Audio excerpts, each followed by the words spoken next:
सुनीता अपने बेटे रिंकू के साथ रहती थी। सुनीता का पति अभी एक महीना पहले ही उनका देहांत हो गया था। अब सुनीता के घर कोई कमाने वाला नहीं था। अब उसे अपने बेटे और अपनी चिंता हो रही थी। तभी पड़ोस में रहने वाली सुशीला सुनीता के पास आती है और कहती है, चलो जल्दी काम पर जाना है, आज तुम्हारा काम का पहला दिन है, मैंने बात कर रखी है। तभी सुनीता सुशीला से कहती है, रुको मैं अपने बेटे रिंकू को लेकर चलती हूँ। तभी सुनीता को पड़ोस की सुशीला कहती है, नहीं नहीं, तुम रिंकू को नहीं ले जा सकती, क्योंकि वहाँ के लोग नौकरानी को तो घर में आने देते हैं लेकिन बच्चों को नहीं। तुम उनको नहीं जानती, वो तुम्हें काम से ही निकाल देंगी। तभी सुनीता कहती है, नहीं, मैं अपने इस छोटे बेटे को यहाँ कैसे छोड़ जाऊँ, और मैं अब तक इससे दूर नहीं रही हूँ, और ये कितना छोटा है, यह अकेला कैसे रहेगा। जब भी सुशीला कहती है कि तुम ऐसा करो, इसे मेरी बेटी के पास छोड़ जाओ, वो अपनी दोनों छोटी बहनों का भी ध्यान रखेगी और इसका भी। लेकिन सुनीता का मन नहीं मान रहा था। वह फिर भी सुशीला के कहने पर सुनीता अपने बेटे रिंकू को उसके घर छोड़कर काम पर चली जाती है। अब वह काम तो कर रही थी लेकिन उसका ध्यान अपने बेटे रिंकू पर ही जा रहा था। तभी घर की मालकिन कहती है, अरे ये क्या इस पूरे फर्श पर पानी पानी हो गया। सुनीता, तुम क्या कर रही हो, आज तुम्हारा पहला दिन है, अगर तुम काम ढंग से नहीं करोगी तो मैं तुम्हें निकाल दूंगी। तभी सुनीता कहती है, नहीं नहीं मालकिन, मैं ध्यान से काम करूंगी, आप मुझे मत निकालो, मुझे इस काम की बहुत ज़्यादा ज़रूरत है। उधर रिंकू अपनी माँ को याद कर कर बहुत रो रहा था। तभी सुशीला की बेटी अपनी छोटी बहनों को कहती है, अरे तुम इसका ध्यान रखो, मुझे लगता है इसे भूख लग रही है, मैं रसोई से इसके लिए थोड़ा दूध लेकर आती हूँ।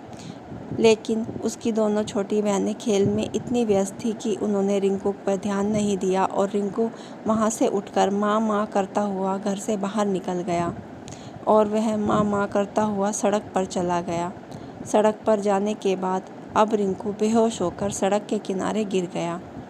तब यह बात सुनीता को काम पर पता चली तो वह बहुत घबरा गई और सुशीला से कहने लगी, देखो मैंने कहा था ना तुम्हें कि मेरा बेटा बहुत छोटा है, लेकिन तुम नहीं मानी।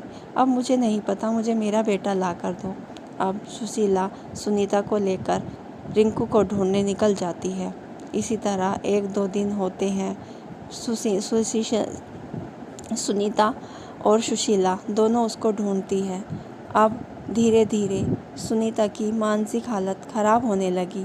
वह सारा दिन रिंकू रिंकू करती और ढूंढने निकल जाती। अब सुशीला ही सुनीता का ध्यान रखती, क्योंकि कहीं ना कहीं वह इस रिंकू के खोने को अपने आप ही जिम्मेवार मान रही थी, ताकि वह अगर उसको काम पर ले जाती तो शायद रिंकू नहीं खोता। अब सुशीला सुनीता का ध्यान रखती। इसी तरह कई साल बीत गए। अब सुशीला सुनीता के लिए खाना लाती। अरे सुनीता, ये लो खाना खा लो, देखो मैंने तुम्हारे लिए आलू के पराठे बनाए हैं। तो सुनीता कहती, आओ बेटा रिंकू, देखो आलू के पराठे बने हैं, तुम्हें पसंद है ना। तब सुशीला कहती, बस सुनीता बस, अब बस भी करो, 25 साल हो गए तुम्हें, अब रिंकू नहीं आएगा। तुम कैसी बात कर रही हो बहन, देखो रिंकू अभी बाहर ही गया है, वो आ जाएगा। अब सुशीला घर जाती है और अपनी बेटे और बहू के सामने रोने लगती है और कहती है कि सुनीता का ये हाल मेरी वजह से हुआ है। तभी सुशीला का बेटा अपनी माँ से कहता है, माँ, मैं जहाँ काम करता हूँ वहाँ एक रमेश नाम के डॉक्टर हैं, वो बहुत अच्छे हैं, वो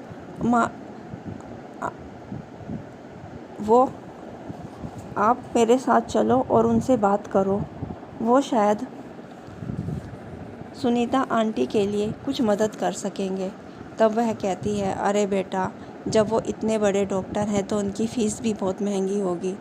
तभी सुशीला का बेटा कहता है, नहीं माँ, मैंने उनसे बात की है, वो सुनीता आंटी का इलाज फ्री में करने को तैयार है। यह सुनकर अब सुशीला सुनीता को लेकर डॉक्टर रमेश के घर जाती है। डॉक्टर रमेश सुनीता को देखकर कहता है, आप इन्हें मेरे पास छोड़ दीजिए, इनको दिन रात देखभाल की ज़रूरत है। मैं अपने पास इनको रखूँगा और इनका ध्यान रखूँगा और इनका इलाज करूँगा। अब डॉक्टर रमेश के भरोसे सुशीला सुनीता को डॉक्टर रमेश के घर छोड़कर चली जाती है।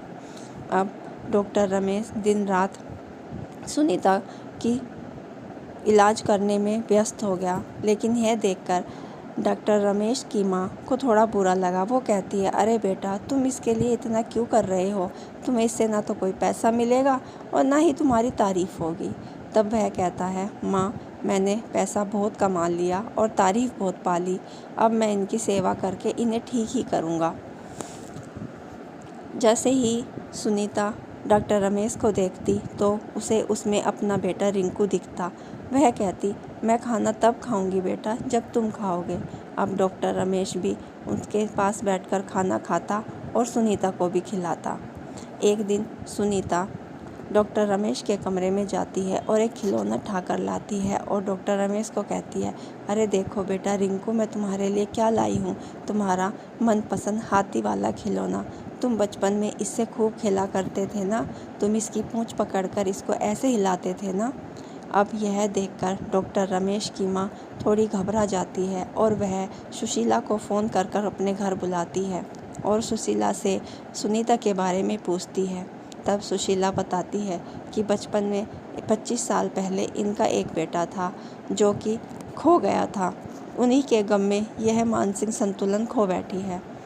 वह कहती है कि यह खिलौना तुम्हें कुछ याद दिलाता है? तब सुशीला कहती है, हाँ, यह ऐसा ही खिलौना इसका बेटा भी खेला करता था। अब डॉक्टर रमेश की माँ डॉक्टर रमेश से कहती है, बेटा, तुम मुझसे पूछते थे ना कि तुम्हारी 3 साल पहले बचपन की 3 साल से पहले की कोई तस्वीर क्यों नहीं है? वो इसलिए है क्योंकि बेटा, मुझे तुम सड़क के किनारे बेहोश मिले थे और ये सुनीता ही तुम्हारी माँ है। इनका बेटा बचपन में खो गया था और जब मैंने तुम्हें सड़क से किनारे से उठाकर घर लाई तो तुम्हारे हाथ में ऐसा ही हाथी वाला एक खिलौना था जिसे तुमने कसकर पकड़ा हुआ था। मैंने तुम्हें बड़ा किया, पाला पोसा और पढ़ाया लिखाया क्योंकि मुझे नहीं पता था तुम्हारे माँ बाप कहाँ हैं। अब यह बात सुनकर डॉक्टर रमेश फूट फूट कर रोने लगता है और अपनी माँ सुनीता के पैर छूकर उनके गले लग जाता है और उन्हें कहता है, माँ, अब मैं तुम्हें कभी छोड़कर नहीं जाऊंगा और तुम्हारी खूब सेवा करूंगा। इस चीज़ को देखकर भी सुनीता को कोई फ़र्क नहीं पड़ा क्योंकि वह तो पहले से ही डॉक्टर रमेश को अपना बेटा रिंकू समझ रही थी। अब डॉक्टर रमेश अपनी माँ सुनीता और अपनी दूसरी माँ दोनों के साथ रहने लगा और अपनी माँ सुनीता का इलाज करने लगा। दोस्तों, कहानी अच्छी लगी हो तो लाइक, शेयर, सब्सक्राइब करना ना भूलना। धन्यवाद।